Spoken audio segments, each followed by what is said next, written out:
It is early in the 1780s, and the rugged territory, long known to scouts and surveyors, is attracting increasing numbers of settlers from the east.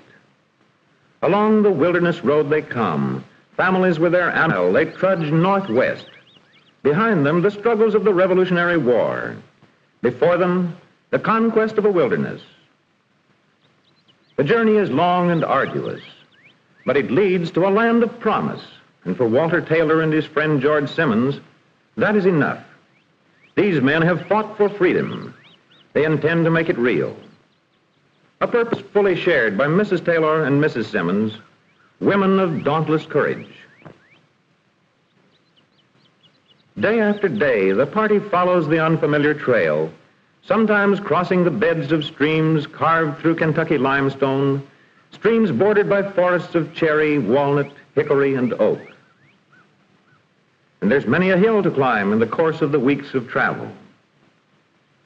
Streams, hills, and forests, the trail of the wilderness road. And more than physical hardship lies along the way. Here, Taylor and Simmons catch sight of grim reminders of a kind of danger. An overturned and abandoned kettle means but one thing: Indians.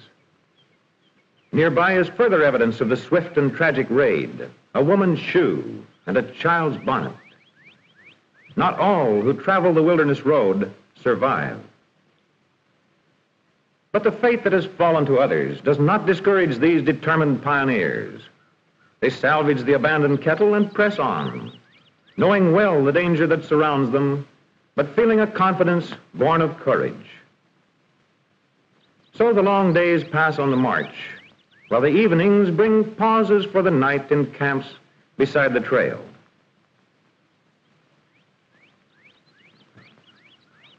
Finally, several days later, the party have reached the bluegrass country. Not far away is their destination, a fort called Harrod's Station. Since 1775, an outpost of the frontier. Here, keen-eyed sentries keep a constant watch, ever on the lookout for signs of hostile Indians.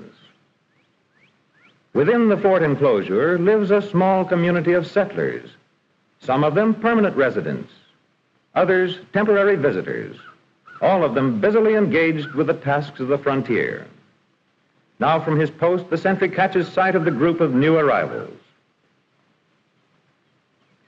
They will be more than welcome here at Harrod's Station. Newcomers to the frontier mean so many more strong arms skilled in the use of rifles, so many more stout hearts to aid in the winning of a wilderness. And to the travelers, arrival at the fort means the often dreamed of end of a long, wearisome, and dangerous journey. Little wonder that there is rejoicing all around as fort dwellers and newcomers greet each other. The people of the fort community know all too well what the long trek from Virginia has meant. It's good to see you again. They, too, came over the wilderness road not so long ago. A common purpose, a common faith unites the pioneers. During their stay at the fort, the Taylors share the cabin of the Carters, friends known in Virginia. Household tasks are likewise shared. And as Mrs. Carter tends her baby boy, Mrs. Taylor busies herself with the cooking, while little Mary Carter winds balls of rags for weaving. At the fort spring, Ruth Taylor fills a wooden water bucket.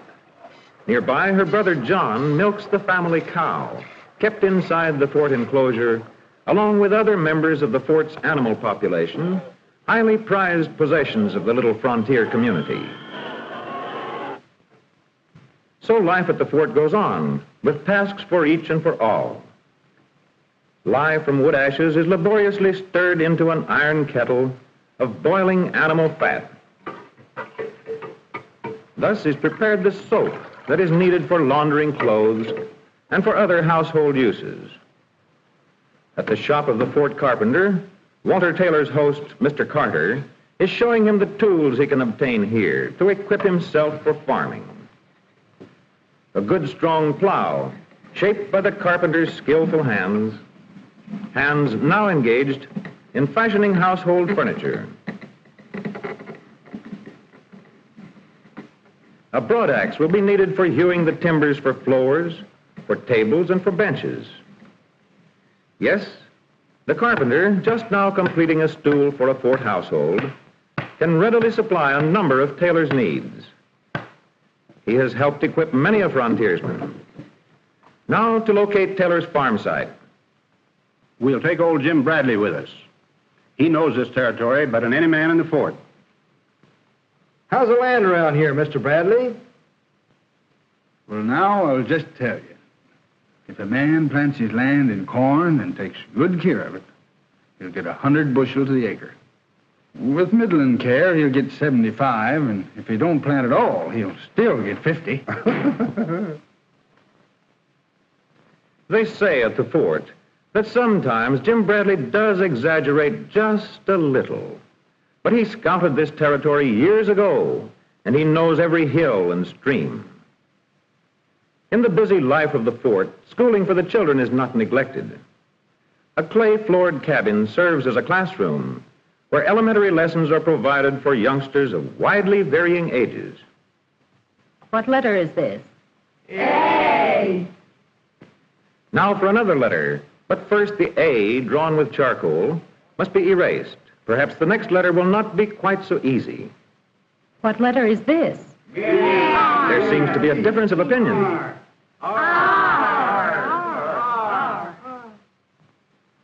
Meanwhile, in the Carter cabin, household tasks proceed.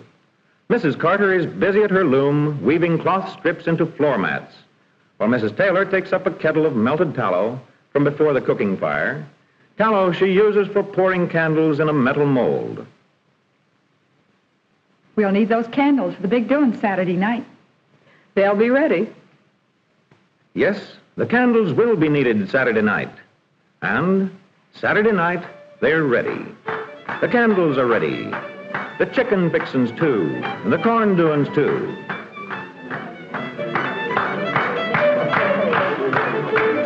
All hands up and swing right. I says to him, stranger, why, them ain't Indian mounds you're looking at. Them's Tater Hills. Little old Tater Hills.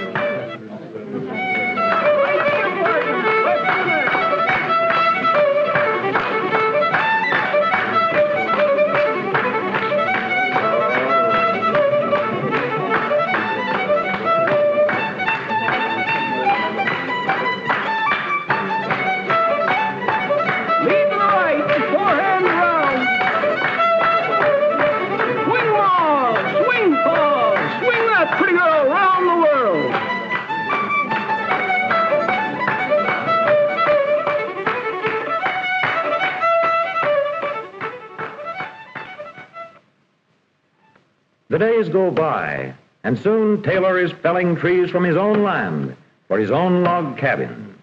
As the trees are felled, John carefully trims them, while nearby, friends proceed with the work of fitting trimmed logs into the rapidly growing cabin. And as new logs are made ready, they're carried to the builders, while Henry, the faithful Taylor slave, continues with the tree cutting. Yes, Taylor owns land now. 170 acres, and soon he'll have a new home. But before the cabin is finished, the walls must be carefully chinked with chips of wood and good firm clay. With this task, too, friends help. As the cabin nears completion, Henry begins plowing the Taylor land in preparation for the planting of the first corn crop. The plow is new to this soil, and it brings the promise of a richer, freer life. At last, the day arrives when the Taylors are ready to leave the temporary haven of the fort to establish themselves in their new frontier home. Goodbye. Bye. They go forth alone, but they travel toward the freedom that is their goal. Darkness is beginning to envelop the Kentucky hills and forests as the Taylors complete their journey. But now they are home.